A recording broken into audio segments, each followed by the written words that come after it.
Hello दोस्तों, कैसे हो। आशा करती हूँ कि आप सब ठीक होंगे।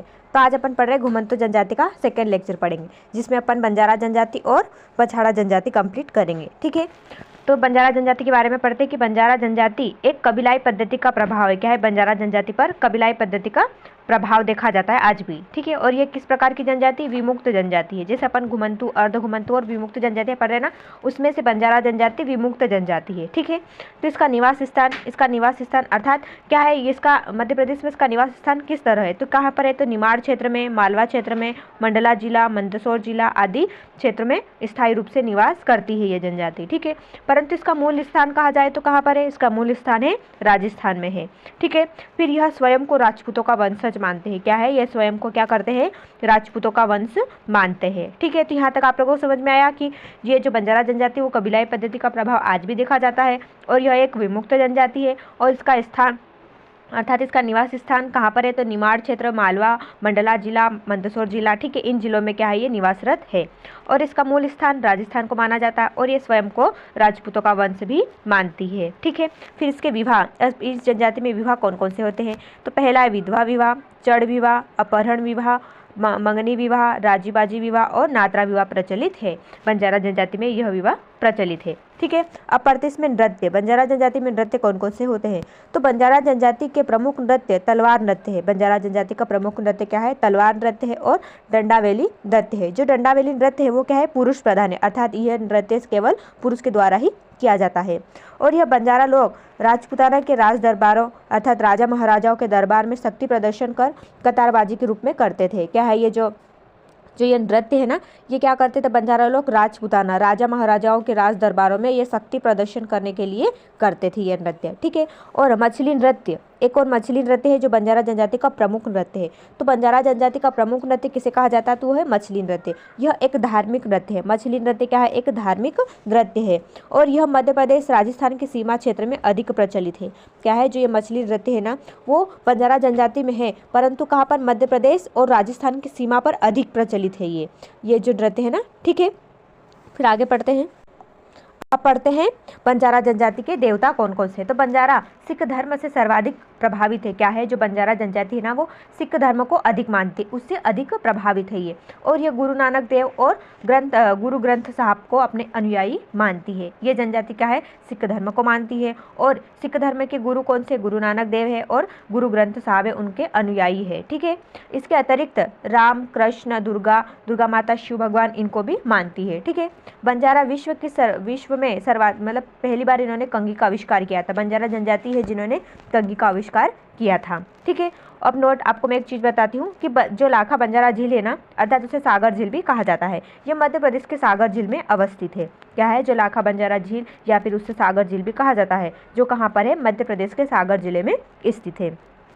अब और पढ़ते इसकी जानकारी पढ़ते विशेष की जो बंजारा जनजाति में जो विवाह है ना, उसमें ना उड़द की दाल का प्रयोग शुभ मानते हैं। अर्थात जो बंजारा जनजाति है ना, इसमें ये उड़द की दाल को क्या मानती है? विवाह में शुभ मानती है।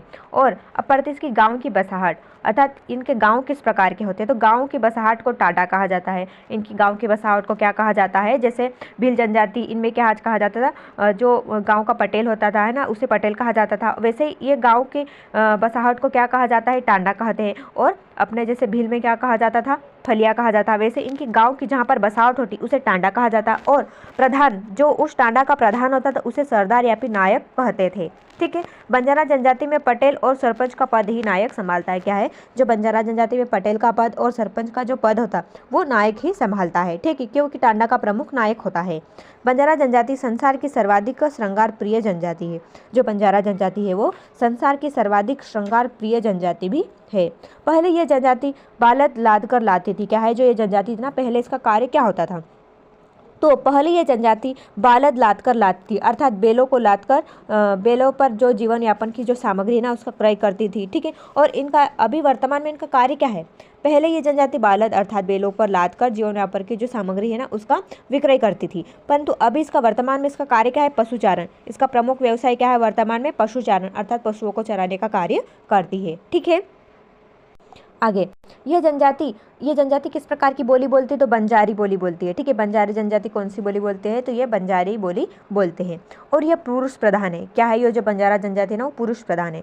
महिला सिर पर राखड़ी या चूड़ा बांधती है। जो महिला है वो सिर पर क्या बांधती है? राखड़ी या फिर चूड़ा बांधती, और हाथों में हाथी के दांत की जो बनी चूड़ियाँ पहनती, क्योंकि ये हाथों में ना चूड़ियाँ बड़ी बड़ी जो हाथी के दांत की जो चूड़ियाँ होती है ना वो कलाई तक पहनती है। मई 2023 में बंजारा समुदाय के आराध्य देव क्या है? मई 2023 में बंजारा समुदाय के जो आराध्य देव है ना कौन? श्री रूप सिंह देव महाराज की मूर्ति का अनावरण तत्कालीन समय के मुख्यमंत्री शिवराज सिंह चौहान के द्वारा उसका मेलखेड़ा जिला मंदसौर में इसका अनावरण किया गया था कि वहाँ पर इसकी मूर्ति स्थापित की जाएगी। श्री रूप सिंह महाराज की मूर्ति स्थापित की जाएगी। किसके द्वारा? तत्कालीन समय के मुख्यमंत्री श्री शिवराज सिंह चौहान के द्वारा ये किया गया था मंदसौर के मेलखेड़ा जिले में। ठीक है, तो यहाँ तक अपनी जो बंजारा जनजाति वो कंप्लीट हो गई। आगे बढ़ते अपन बंछाड़ जनजाति। ठीक है, अब पढ़ते हैं अपन बछाड़ जनजाति। ठीक है, तो ये तो थोड़ी सी जनजाति छोटी सी है।